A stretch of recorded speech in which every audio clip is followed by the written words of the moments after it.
Dans cette vidéo, on va parler de l'approche adoptée pour décrocher des clients premium grâce à LinkedIn. Si on ne se connaît pas encore, je suis Brice Vinocourt, créateur de la méthode Hyperfractional, qui aide aujourd'hui plus d'une centaine de freelances à décrocher des missions premium de manière régulière. Et ce que tu vas voir dans quelques instants, c'est un extrait d'une de nos permanences. On en organise 3 par semaine, et ça te donnera un avant-goût des discussions qu'on a et de la façon dont on accompagne les membres du programme au quotidien. Du coup, l'idée aujourd'hui, c'est de vous parler pour moi ma vision de la prospection LinkedIn en 2026. Je pense que cette slide, en réalité, elle résume, et j'aurais pu la mettre à la fin comme je l'ai mise au début. Pour moi, la prospection en 2026, ça devient vraiment un modèle hybride. On le voit de plus en plus. En fait, l'inbound ne fonctionne plus par lui-même. Écrire sur LinkedIn, ce qu'on nous a vendu pendant les 3-4 dernières années, où il y avait des résultats incroyables, que tu faisais un bon post et que tu le partageais à ton tour réseau et que tu te retrouvais avec 20 000 views, 20 000 impressions, ça n'existe plus. Et du coup, en fait, pour moi, la prospection, l'outbound, c'est vraiment une réponse à cette problématique-là. Donc, je l'ai sous-titré «Comment sécuriser votre chiffre d'affaires sans dépendre uniquement de l'algo». Je pense que ça parle un petit peu de tout ce que je vais vous raconter aujourd'hui. Donc, pour moi, les deux ne peuvent pas exister l'un sans l'autre. Mon exemple en particulier, je postais énormément avant l'été, pendant l'été et à la rentrée. Et puis l'algorithme, en fait, il s'est complètement effondré. Donc mes propres posts n'étaient plus vus, les posts de mes clients n'étaient plus vus, les vôtres non plus. J'imagine que vous avez vu passer ça aussi.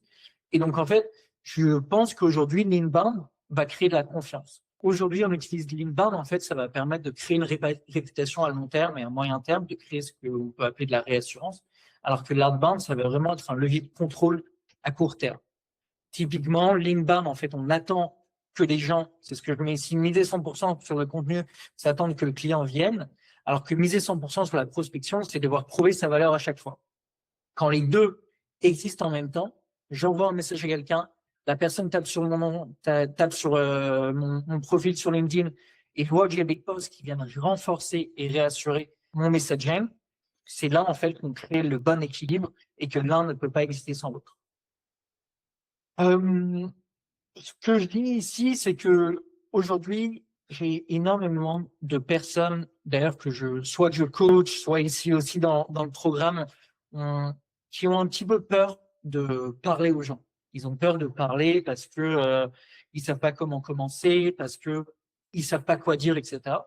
Et moi, tout le monde, ce que je dis, c'est que ne pas parler aux gens, c'est subir son business. Alors que quand on va parler, qu'on choisit exactement les bons profils à qui on décide de parler, on peut vraiment piloter sa croissance. Donc le choix commence vraiment à vous appartenir. Ça, c'est une slide voilà, revenu un peu aléatoire quand on est en mode attente, qu'on ne va pas parler aux gens, que simplement on fait du contenu, que ça peut être sur LinkedIn, sur Substack, sur YouTube, sur un blog personnel. Mais en fait, on est en mode attente, on va avoir, ça va être très dépendant de qui va tomber sur notre contenu, du calendrier, de choses comme ça. Alors que si on fait bien de la prospection et les deux en même temps, on est plutôt en mode initiative. Et je sais que c'est facile à dire ici et que prendre des initiatives, c'est quelque chose qui est pas très, très simple. Je le vois tous les jours, que ce soit sur des clients grosses boîtes, start-up qui me disent, bah nous, enfin, je le vois tout le temps, en fait, ils me disent, mais moi, j'ai pas envie de déranger. Les gens, si je leur parle, ils ont l'impression que je leur demande quelque chose. Je faisais un coaching sales il y a 3 jours, et le mec me dit ça, il me dit, bah oui, mais quand j'envoie des messages, j'ai peur de déranger, alors qu'il est directeur d'une agence, ça fait 15 ans qu'il existe. Je me suis dit, il y a un truc qui fonctionne pas ici. Et du coup, je lui ai montré justement cette slide-là. Je remets ici ce que je disais tout à l'heure. L'algorithme décide qui voit votre poste, vous décidez à qui parler. Et donc, c'est un petit peu ces deux en même temps. La posture 2026, c'est pas une posture pour moi qui doit être agressive. C'est pas j'envoie 300, 500 messages par semaine. C'est une posture qui est responsable, qui est aller vers l'autre, proposer de la valeur, partager du contenu qui peut être intéressant, euh, créer du contact, en fait, juste au lieu d'attendre que la personne devine pourquoi elle devrait vous parler à vous. Et Brice, je reprends tes termes. Si je me trompe pas, tu avais dit il faut pas attendre que les gens vous trouvent. C'était quoi le terme exact que tu avais dit, Brice? Alors, je sais pas si c'est ça, mais il y a les prospects qui nous trouvent ou les prospects qui nous recherchent. Et que souvent, Exactement, donc la dynamique n'est pas du tout la même selon les deux exactement. de relation. Tu vas vers quelqu'un, quand tu vas vers quelqu'un, en fait, tu casses un peu ce cycle où tu es attentiste. Et du coup, c'est vraiment pour ça, pour moi, je pense que la prospection, pour ceux qui le font bien, sera le meilleur canal en 2026. Parlons d'un truc que je viens d'évoquer aujourd'hui, la peur de déranger. Donc, j'aime beaucoup cette phrase, oublier la peur de déranger et adopter le plaisir d'aider.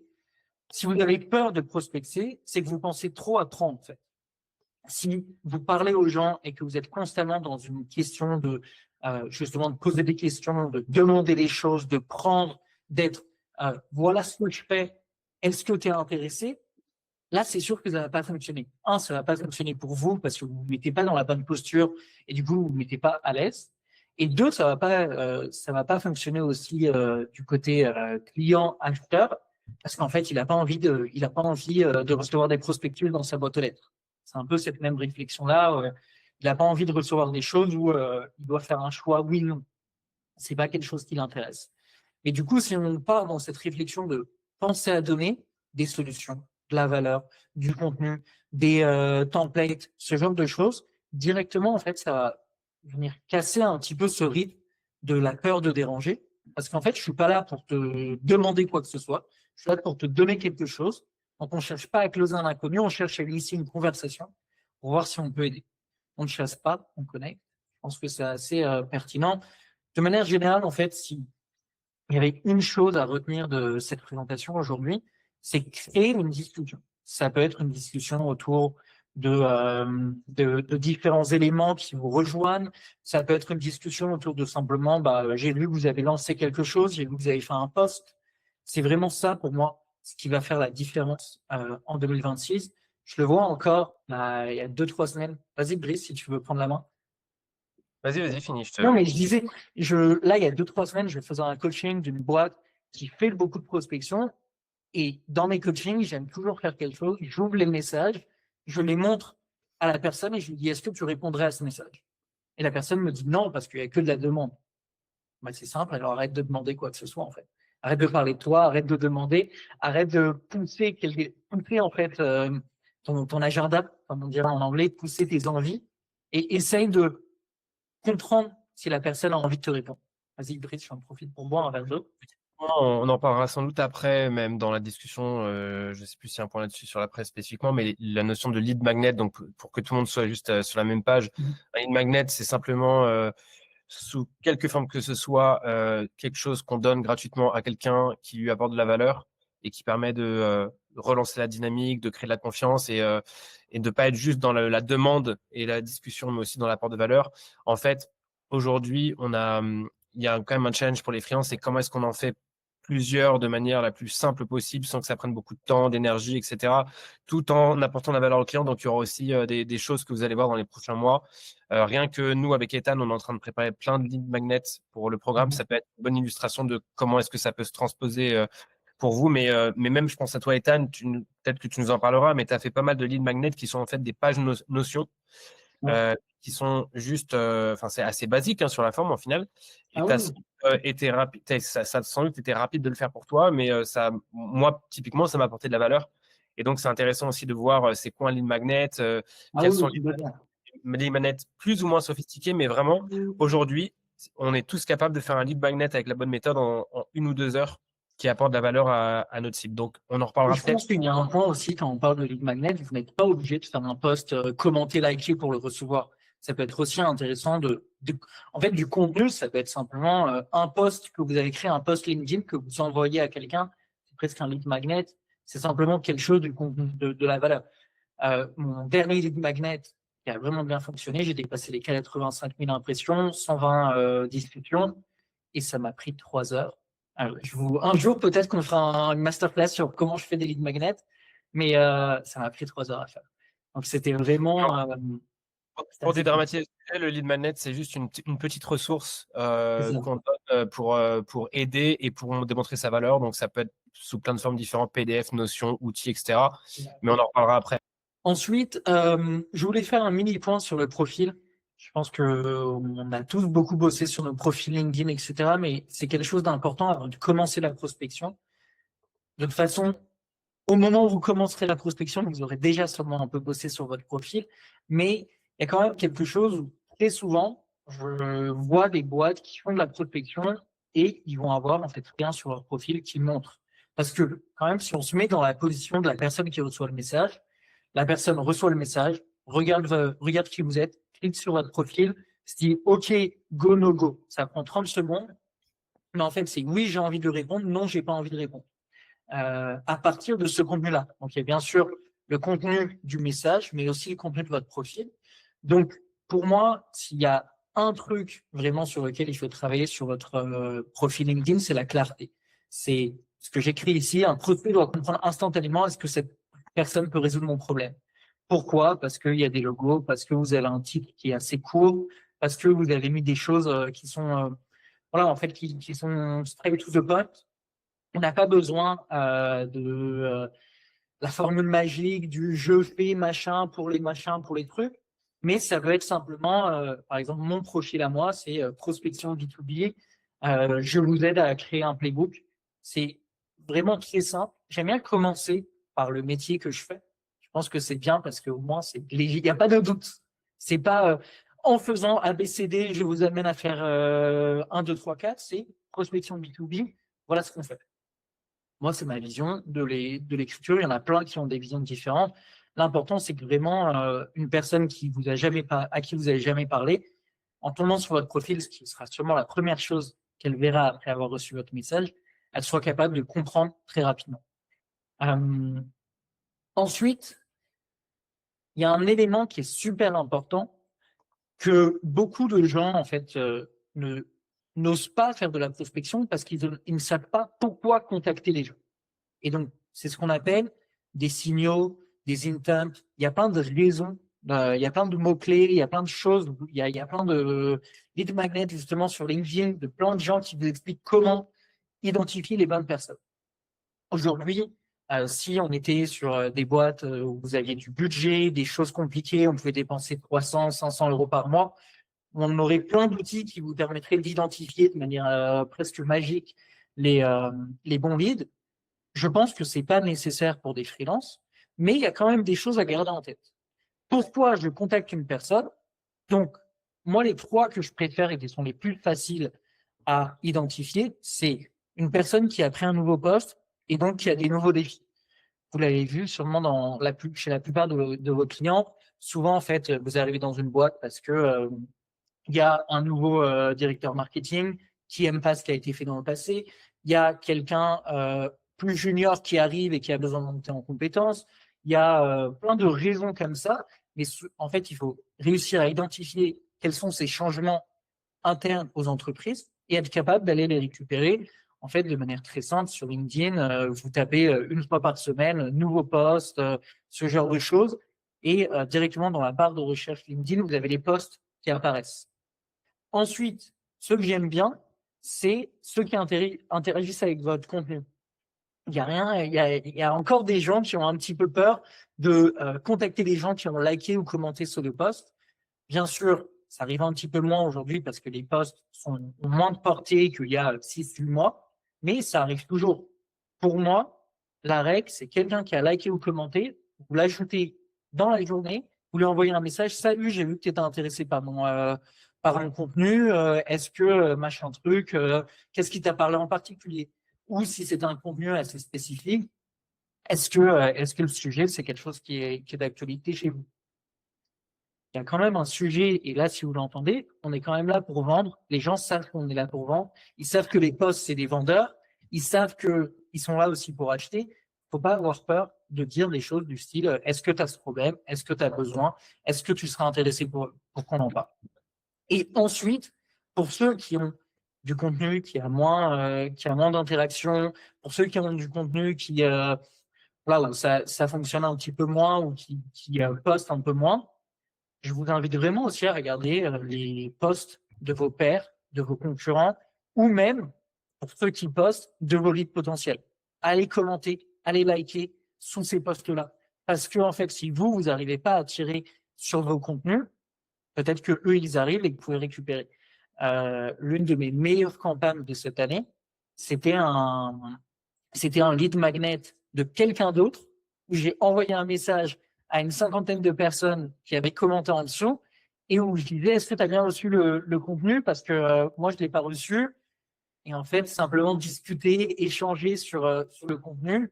Parce que si les gens étaient intéressés par le lead magnet ou le contenu de quelqu'un d'autre, c'est qu'il est dans une réflexion, en tout cas, d'achat ou voilà, une réflexion un peu différente. Vas-y, Mathilde. Tu t'es jamais fait d'ennemis en faisant ça? Parce que ça peut être... Non, jamais, parce que, en fait, t'es pas là pour voler. T'es pas là pour voler quelque chose. Tu vois, il n'y a pas un truc de. En fait, la façon de le faire, c'est simplement, salut, j'ai vu que tu avais commenté sous ce post. Du coup, tu dois être intéressé par ce thème. Et après, en fait, t'as pas besoin d'être dans une vision un peu, au lieu d'acheter son service, t'achètes le mien. Tu vois, ça, Brice le dira toujours. J'essaie toujours de pousser, en fait, au meilleur service, à la meilleure chose, au meilleur truc, qui peut être pertinent pour eux. Ça peut être moi, ça peut être le concurrent, ça peut être aussi des partenaires. Par exemple, je vais le faire avec des outils comme Lemlist, comme la grosse machine, comme des outils qui sont des outils de prospection, où en fait, on reste dans le même monde, tu vois. Donc, tu ne fais pas des ennemis parce qu'au final, si tu amènes les gens vers l'outil, tu vois, ça peut être intéressant. Tu voulais rajouter quelque chose, Brice? Ouais, bah, je veux bien rebondir là-dessus. En fait, il y a un truc important à bien comprendre, c'est que les audiences ne nous appartiennent pas. C'est-à-dire que moi, si j'arrive à faire un post avec des gens qui like et qui sont intéressés et que quelqu'un d'autre le contacte en voyant ce signal-là, bah, en fait, c'est le jeu. Et d'ailleurs, les concurrents vont pas s'empêcher de le faire. Donc, pour moi, c'est vraiment, encore une fois, les gens sont exposés à diverses offres pour répondre à leurs besoins et à eux de voir au final ce qui va le mieux leur convenir. Et moi, pour info, c'est comme ça que j'ai construit mon business aux US il y a 2 ans, où en gros, j'avais un concurrent qui dépensait des dizaines de milliers d'euros par mois en ads et qui faisait venir tous ces leads sur un groupe Facebook pour en fait, c'était un peu leur baignoire. Du coup, comme nous, on a l'analogie de la baignoire sur LinkedIn, qu'on fait le cours sur LinkedIn dans l'espace formation. Bah lui, sa baignoire, c'était un groupe Facebook. Donc, en gros, il y avait des milliers de gens dans ma cible sur le groupe Facebook. Bah, en fait, j'y allais, je les aspirais et je leur disais, coucou, moi, je propose un programme un peu similaire mais différent, avec un price point différent. Et en gros, il m'a payé littéralement mon acquisition. Et je suis sûr qu'aujourd'hui, il y en a plein qui font ça de mon côté aussi, enfin de l'autre côté de la barrière. Donc voilà, les audiences ne nous appartiennent pas. Et moi, un des trucs que je fais en ce moment, typiquement, c'est aller voir des gens qui font à peu près ce que je fais, de voir les gens qui ont réagi à leur post et de les ajouter sur LinkedIn. Et voilà, il n'y a aucun problème pour moi à faire ça. Excusez-moi. Ouais, je disais, non, c'est vrai que commenter, c'est quand même pas mal aujourd'hui. J'ai fait un commentaire l'autre jour, en fait, il a fait 30 000 impressions. En fait, c'est bien plus que ce que font mes posts actuels, quoi. Mais bon, c'est des impressions, hein, ça, c'est pas forcément. Mais après, les gens, ils vont pas forcément sur le profil, hein. Non, mais en fait, l'intérêt, il y a deux choses pour moi. Et c'est justement ce que je mets ici. Aimer commenter sincèrement l'un des posts récents. Tu vois, en fait, il y a quand même une réflexion de créer une discussion. Moi, ce que j'aime bien faire, c'est d'aller sur des posts d'autres personnes et s'il y a des prospects qui ont commenté, je commente en dessous de cette personne. Donc, cette personne a reçu mon commentaire. En fait, je le prends juste par la discussion, qui est une discussion publique sur un réseau social public qui est LinkedIn. Donc, comme Brice disait, au final, y a rien qui t'appartient ici. Et puis, ça m'arrive assez souvent, en réalité, qu'il y ait des gens qui commentent aussi sous mon post. Ça fait partie du jeu. Ça fait augmenter la visibilité du post de la personne qui a publié. Et puis, toi, bah, ça fait créer enfin, tu vois, ça te fait connaître. Je pense que vraiment, ce qui est important, c'est de le faire et d'ajouter les gens. Il y a beaucoup de gens qui vont juste commenter sans ajouter les gens et que du coup, tu ne crées pas cette connexion. Donc, ce que je dis ici, c'est d'abord, venez intéressez-vous en fait, aimez, commentez sincèrement des posts récents, soit de vos prospects, soit d'un concurrent, d'un partenaire, quelque chose comme ça. Et ensuite, connectez-vous. Ça peut être une connexion avec contexte ou pas, message ou pas. Dans le monde de la prospection, c'est vraiment 50-50 entre ceux qui envoient une connexion avec un message et ceux qui ne l'envoient pas avec un message. Moi, je pense que le message il est pertinent quand il y a de la pertinence, justement, qu'il y a un contexte, qu'il y a quelque chose. Salut, j'ai vu qu'on avait commenté sous le même post. Donc, ici, dans ce cas-là, c'est la demande de connexion doit faire référence à votre interaction ou un point commun. Salut, j'ai vu que tu avais demandé le lead magnet. Moi aussi, je suis intéressé par ce sujet. Et ensuite, il y a un sujet du premier message qui est super important. Pour moi, il n'y a pas de vente. C'est 100% humain. On n'est pas, en tant que freelance, dans des réflexions autour de l'automatisation on n'a pas besoin de contacter 200-300 personnes par semaine. On est si on arrive à signer 2-3 clients par quarter, ça nous fait nos résultats. Donc, je vous invite vraiment pas à automatiser. En tout cas, pas sur les messages, sur des leads qui vous intéressent. Faites automatiser pour faire grandir votre réseau. Faites automatiser juste pour faire des premières connexions sans avoir besoin de pousser quoi que ce soit. Mais sur le premier message, sur des personnes avec qui vous aimeriez vraiment travailler parce que vous avez vu qu'il y avait un signal, une intention d'achat, faites de l'humain. Écrivez-le. Écrivez des messages qui ont l'air humains. Typiquement, un premier message, j'envoie un deuxième message une seconde après. Ça montre que ça va être automatisé. Il y a plein de choses aussi qu'on peut faire. Donc là, par exemple, je vous mets deux exemples. Le message parfait, 100% humain, 0 commercial. Salut prénom, j'ai beaucoup aimé ton post sur sujet, très pertinent. Ça me fait penser à quelque chose, réflexion personnelle. Curieux d'avoir ton avis sur la question. C'est humain. Ça parle du post que tu as vu. Ça parle du post qui est en commun. Alors que celui-là, que je vois tout le temps, en fait. Le bonjour, je vois que vous êtes en poste. Je propose des services de SEO qui augmentent le ROI de 30%. Seriez-vous dispo pour un appel? En fait, tu n'as pas envie d'y répondre. Personne n'a envie de répondre à ce message parce que, bon, à moins que tu étais vraiment dans une réflexion d'achat et que le post, il peut être intéressant, bon, on va pas trop répondre. On est aussi, et là, je redis ce que je disais tout à l'heure, comme on est sur des petits chiffres, je vous invite à vraiment prendre le temps. Ça peut être 2-3 minutes. Dépassez pas les 5 minutes par profil parce que sinon, le ROI, il est pas trop là. On en parlait une fois, Mathilde, où tu me disais que tu passais une petite demi-heure par profil et qu'en fait, les gens, ils te répondaient pas. Bah, passe 2-3 minutes, montre que tu as quand même lu le profil, mais va pas chercher non plus énormément de contenu. C'est un juste milieu, une balance à trouver qui est pas toujours très facile. Mais je pense que ce message, il est assez bien. J'ai beaucoup aimé ton post, ou j'ai beaucoup aimé ton commentaire, ou j'ai lu ton commentaire sous machin. C'est simple. C'est assez simple, ça prend quelques minutes. Vous voulez dire quelque chose, Mathilde? Ouais, non, mais j'aime bien l'approche, en tout cas, le fait de pas être centré sur soi et tout. Le truc, c'est que moi, j'avais testé un peu une approche comme ça avec des gens qui étaient dans ma cible, mais en fait, c'était généralement des gens qui étaient peu actifs sur LinkedIn, enfin très peu. Donc, j'avais pas vraiment de trucs sur lequel rebondir, ou alors ils avaient juste republié un post, un truc un peu vieux, etc. Donc, ça faisait un peu réchauffer de rebondir sur un truc qui date d'il y a 6 mois, quoi. Bien sûr. Et j'avais tenté des messages plus courts, un peu dupliqués, mais franchement, j'ai eu 0 réponse là-dessus. Alors que sur ce, j'avais passé plus de temps, j'ai eu plus de réponses. Bon, après, ça dépend peut-être de ma cible et peut-être que. Je pense que justement, c'est un petit peu.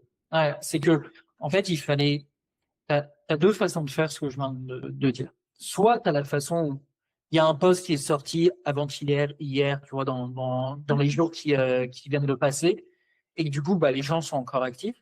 Soit, comme tu dis, tu as des vieux posts, et que du coup, là, tu peux les mettre dans des campagnes Wallaxy un peu plus automatisées, mettre des choses où, en fait, tu sais que les personnes sont un peu moins actives. Moi, ce que j'aime faire, j'ai une liste de 10-15 concurrents partenaires que je regarde une fois par semaine. Quels sont leurs posts de la semaine qui ont marché? Qu'est-ce qui peut être pertinent sur lesquels je peux contacter? Tu vois, donc ça, c'est des choses où, en fait, ta démarche, elle est plus où tu vas chercher du sans frais, un petit peu, du contenu frais pour partager, pour contacter les personnes. Sur celles qui sont peu actives, il n'y a pas vraiment de pouvoir magique à part espérer que en fait c'est juste des personnes passives mais qu'ils vont quand même répondre aux messages. Et du coup, ça fonctionne vraiment quand c'est des gens qui vont être actifs ou qui sont actifs dans les jours qui ont précédé ou le même jour ou des choses comme ça. Je vous donne un petit tips que j'ai vu sur 2025, les notes vocales. Les notes vocales ont explosé les résultats sur 2025. Moi, j'ai fait un taux de réponse x3 sur mes clients. Ici, je vous mets qu'un message vocal ne peut pas être automatisé. C'est pas 100% vrai. Il y a de plus en plus d'outils qui se lancent avec de l'IA. Mais en fait, quand on reçoit une note vocale, même si on n'aime pas recevoir des notes vocales, parce qu'il y en a plein qui aiment, pareil, moi, je suis pas un grand fan de recevoir des notes vocales, il y a ce truc de j'ai envie d'écouter. J'ai envie de savoir ce que la personne m'a dit. Et donc, on a beaucoup plus de taux d'ouverture et taux de réponse. Alors que ce que je dis ici, voilà, le texte est froid, souvent ignoré, la voix crée le lien immédiat. Et ça prend 30 secondes littéralement. En fait, le temps que vous auriez passé à écrire le message, faites une note vocale, envoyez-la. C'est tout aussi time consuming, mais vous aurez beaucoup plus de réponses. Tu voulais rajouter un truc, Brice? Alors moi j'ai 2 points à ajouter. Le premier c'est que je trouve ça vachement bien, notamment quand on a un peu écrit, relancé par format texte et qu'on ne sait plus trop quoi faire. Bah, du coup un vocal, c'est facile à faire, ça change un petit peu. La personne ne va vraiment pas l'ignorer pour le coup, au moins l'ignorer que le texte. Yes. Ce que j'aime bien aussi, c'est que plus c'est mal fait, mieux ça marche. C'est-à-dire plus c'est imparfait et humain, plus ça fait, c'est vraiment un qui En parle. gros, ne lisez pas un script. Voilà, faut pas lire un script. N'écrivez pas le message dans vos notes, puis lisez-le. Ne faites pas ça. Voilà, faut bien commencer par le prénom, genre salut Lise, écoute, comme ça on voit que c'est personnalisé, que c'est pas un truc envoyé à tout le monde. Donc ouais, moi j'aime beaucoup la note vocale. Le deuxième truc que je trouve vachement bien et en fait qui est vraiment pas beaucoup plus compliqué à faire, c'est plus pour WhatsApp. Donc si c'est sur LinkedIn, c'est moins pertinent, mais c'est la vidéo, une petite vidéo de 20 secondes. Moi j'ai une commerciale qui m'a recontacté, je lui répondais pas. Elle m'a fait une vidéo, elle m'a fait salut Brice, je te fais juste une petite vidéo là parce que je suis entre 2 rendez-vous et je me dis c'est plus simple, juste pour être sûr que et en fait j'ai vu la vidéo et je me dis elle s'est fait chier à faire une vidéo, j'ai quand même lui répondre. Donc voilà. En tout cas, le vocal déjà, c'est une très bonne tactique, surtout si dans la séquence, ça arrive peut-être après quelques follow-up où il n'y a pas eu de réponse. En général, les deux se valent. Ça peut être soit vraiment au début, parce que la réalité quand même de la prospection, c'est que on attend une réponse, n'importe quelle réponse. À partir de la première réponse, c'est déjà qu'on a gagné quelque chose. Et du coup, en fait, à tester. Ça peut être au tout début, ça peut être un premier message puis une note vocale, ça peut être plein de manières de le faire. Moi, je suis team au début. Toi, Brice, du coup, tu es plutôt team un peu plus tard. Mais moi, je suis team au début où je vais vraiment. En fait, je n'ai envoyé que une note vocale. En fait, je trouve que c'est intéressant, typiquement, si tu rebondis sur un post LinkedIn où on voit quand même un peu le truc venir à 3 km de il commence un post LinkedIn pour engager une nouvelle conversation.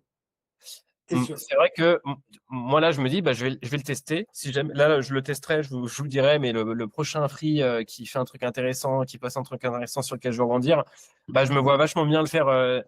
Salut Étienne, j'ai vu ton post, ça m'a fait marrer l'allusion à un truc parce que justement, j'en parlais, et hop, question. Et je me dis, ça fait vachement moins arriver avec ces gros sabots à 5 km je vais initier une conversation. Donc, ça peut être intéressant. Je vais tester. Merci pour la tips.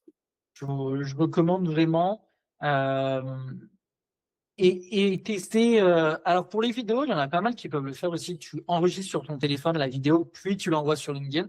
Ça prend aussi pas beaucoup plus de temps. C'est plus difficile de se regarder. C'est un peu plus difficile d'un point de vue personnel et c'est, je pense, une étape d'après, mais c'est aussi une possibilité. Je connais des commerciaux qui vont faire ça, ou par exemple, ils vont préparer des petits bouts de papier avec le nom de la personne, un truc un peu marrant dans la vidéo. Ça peut toujours être quelque chose qui peut casser un peu, casser la limite, casser la différence. Donc, c'est assez cool. Du coup, je vous propose une routine, ce que moi j'appelle la routine hybride de 20 minutes. Donc, c'est passer 10-15 minutes à nourrir, donc répondre aux commentaires, interagir et soutenir les posts de vos pairs. Donc là, on est vraiment sur une réflexion de visibilité. Ça, c'est quelque chose que vous pouvez faire tous les jours. Et ensuite, les 10 à 20 minutes suivantes, initier. Une fois que vous avez vu des personnes qui sont intéressantes, identifier 3 qui sont vraiment pertinentes, donc par rapport aux signaux qu'on a évoqués, et envoyer 3 messages personnalisés ou 3 vocaux, ou 2 messages invocats, n'importe quoi. Ça fait quand même environ 60 conversations par mois, ce qui n'est pas rien. Assez rapidement, si vous faites des 60 conversations, les gens vont vous répondre. Vous allez arrêter de faire plus de conversations parce que ça devrait aller bien.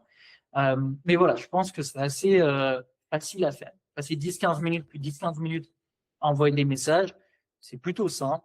C'est quelque chose que moi, je fais à plus grande échelle pour mes propres clients ou pour moi. Mais voilà, c'est vraiment... Il y a aussi plein d'outils. Si vous êtes intéressé par investir un petit peu dans des outils, il y a des outils qui permettent d'identifier cette partie-là. Donc, répondre aux commentaires. Faudrait que je retrouve l'outil que j'avais utilisé il y a quelques mois. Où en fait, vous allez mettre des leads qui sont pertinents pour vous avec des profils Et l'outil va vous remonter tous les commentaires qu'ils ont fait ou tous les posts qu'ils ont fait, etc. Donc, ça peut être intéressant. Je vous le repartagerai. Brice, tu voulais rajouter autre chose?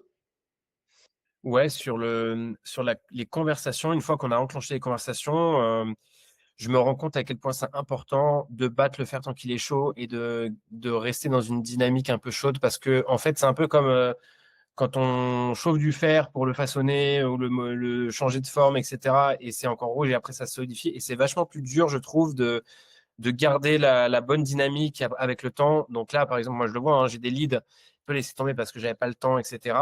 Et en fait, j'ai vu que là, ça s'est retombé, le flanc est retombé, ça refroidit. Et c'est vachement plus dur de les réchauffer, de redémarrer des discussions derrière.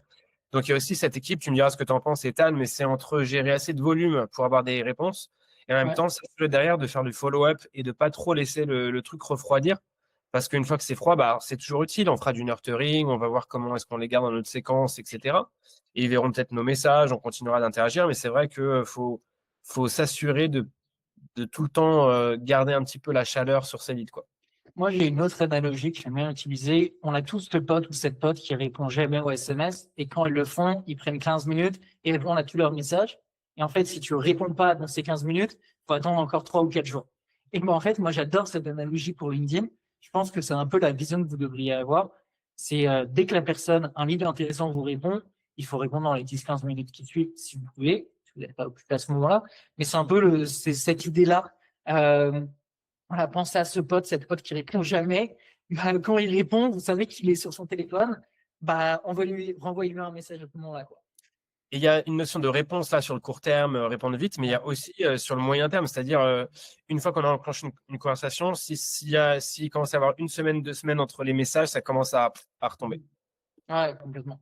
Et en contrepartie, moi, j'ai un contre-exemple avec un lead, une lead super intéressante qui ne me répondait pas du tout, du tout, du tout. Il faut pas avoir peur de faire des follow-up parce que j'ai eu un R1, un R2 et qu'on a signé pour janvier. Donc, au final, j'ai dû lui faire 6 ou 7 follow-up et en fait, elle s'est excusée elle-même. Ah, je suis vraiment désolé, j'aime pas trop LinkedIn, passons par mail. Et à partir du mail, ça a été vite et on a signé. Donc, faut pas avoir peur non plus de relancer. On en parlait une fois, Brice, je crois que le chiffre était 7 relances. Avant 7 relances, à partir de là, vous pouvez vous arrêter et relancer 2-3 mois plus tard. Moi, c'est ma vision. Après, il y a plein d'autres façons de relancer qu'on pourrait partager du oh, je suis tombé sur ton site, oh, j'ai vu quelqu'un, oh, j'ai un lead qui pourrait être intéressé par tes services. Il y a plein de façons de le faire, mais voilà. Et du coup, bah, moi, dans un slide, une petite mission que je vous propose, passer 10-15 minutes, identifier 1, 2, 3 personnes qui ont interagi avec vous ou votre écosystème récemment et envoyez-lui un message, une note vocale. Je vous assure que déjà, ça va être beaucoup plus fluide plutôt que vous passez 2 heures à essayer d'identifier des gens. Et en fait, souvent, vous aurez des réponses assez rapides. Voilà, c'est terminé cette présentation. J'espère qu'elle était intéressante, pertinente.